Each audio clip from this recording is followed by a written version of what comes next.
नमस्कार, आपण पाहता IB7 न्यूज. मी उत्तम वानकडे. वंचितचे युवा नेते सुजातदादा आंबेडकर यांनी सामाजिक माध्यमांवर एक पोस्ट व्हायरल केली आहे. त्यांची एक पोस्ट व्हायरल झाली आहे. त्यांनी त्यामध्ये ठाकरे घराण्यावर घणाघाती हल्ला चढवला आहे. ते म्हणतायत की मराठी भाषिकांना घेऊन ठाकरे परिवार हा राजकारण करत आहे. मराठी शब्दाला घेऊन राजकारण करत आहे ठाकरे परिवार. आणि त्यांनी ठाकरे परिवाराला मराठी भाषेची ठेकेदारी कोणी दिली असा मोठा सवाल या ठिकाणी उपस्थित केला आहे. ठाकरे परिवाराला मराठी भाषेची ठेकेदारी कोणी दिली हा प्रश्न उपस्थित करताना ते म्हणतायत की भाजपचा ब्रोकर म्हणून काम करणारा मोहित कंबोजच्या मुलीच्या वाढदिवसाला काल आदित्य ठाकरे, राज ठाकरे हे आवर्जून उपस्थित होते का? हा तोच मोहित कंबोज आहे ज्याने महाविकास आघाडीचे सरकार पाडून शिवसेना आमदार गुवाहाटीला पळून नेण्याचा त्याचा हात आहे.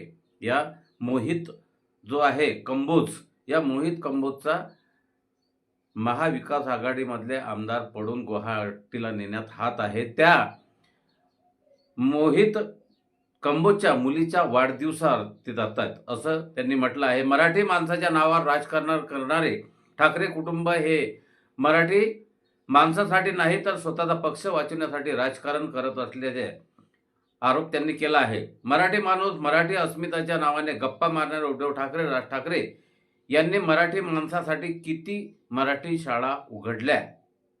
एक मोठा प्रश्न आहे हा. किती मराठी शाळा उघडल्या मराठी माणसासाठी? राज ठाकरे, उद्धव ठाकरे यांनी मराठी शब्दाचं राजकारण, मराठी माणसाचं, मराठी भाषेचं राजकारण करणाऱ्या ठाकरे परिवारावर मोठा प्रश्न आहे. मराठी माणूस मुंबई बाहेर फेकला जात आहे. मुंबई महापालिकेत 25 वर्ष सत्तेत असणारे उद्धव ठाकरे यांनी काय केले? यांच्या कारकिर्दीत यांच्या नाकर्तेपणामुळे मराठी माणूस हद्दपार झाला.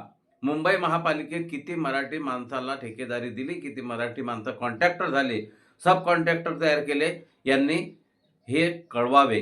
किती मराठी उद्योगपती निर्माण केले 25 वर्षाच्या त्या कारकिर्दीमध्ये यांनी काय केलं असं ते म्हणतात. बाळ ठाकरे यांनी दक्षिण भारतीय लोकांविरोधात हटाव लुंगी बजाव पुंगी म्हणून आंदोलन केले. त्याचेच नातू आदित्य ठाकरे हे लुंगी घालून दक्षिण भारतीय लोकांच्या मतासाठी फिरत आहेत. जेव्हा यांना गुजराती लोकांची मतं हवी होती, गुजराती लोकांची जेव्हा मतं हवी होती तेव्हा हे केम छो वरली म्हणत गुजराती मतांसाठी लोटांगण घालत होते. बघा, तिकडे हटाव लुंगी बजाव पुंगी, इकडे केम छो वरली म्हणत गुजराती मतांसाठी लोटांगण घालत होते. जेव्हा यांचा पक्ष अडचणीत आला, ठाकरेंचा पक्ष जेव्हा अडचणीत आला तेव्हा मराठी मतांसाठी, मराठी अस्मितेचे राजकारण करू लागले. BMC मध्ये 25 वर्ष सत्तेत असताना यांना मराठी माणूस आठवला नाही. घणाघाती टीका केली आहे सुजात आंबेडकरांनी आणि ही वास्तव टीका आहे. 6 डिसेंबरला चैत्यभूमीमध्ये डॉक्टर बाबासाहेब आंबेडकर यांना अभिवादन करायला येणारे लोक हे सुद्धा मराठीत असतात. तेव्हा शिवाजी पार्कच्या परिसरात राहणारे राज ठाकरे हे 6 डिसेंबरच्या त्या निमित्ताने कसा पोबारा करतात, कसे पळून जातात, का पळून जातात? नातेवाईक सुद्धा मुंबई सोडून जातात. तेव्हा कुठे जाती त्यांची मराठी अस्मिता? चैत्यभूमीला येणारे लोक हे मराठी नाहीत का? त्यांची भाषा मराठी नाहीत का? तेव्हा यांची मराठी अस्मिता कुठे जाते? 6 डिसेंबरला हे आणि यांचा परिवार हा परिसर सोडून का पडून जातात असा सवाल त्यांनी केला. जेव्हा यांचा पक्ष व्हेंटिलेटरवर असतो तेव्हा ते मराठी लोकांच्या नावाने राजकारण करतात. सुजातदादा म्हणतात की अशा भामट्या लोकांपासून मराठी माणसाने सावध असले पाहिजे. हा एक घणाघाती हल्ला, टीका सामाजिक माध्यमांवर सुजातदादा आंबेडकर यांनी केली आहे.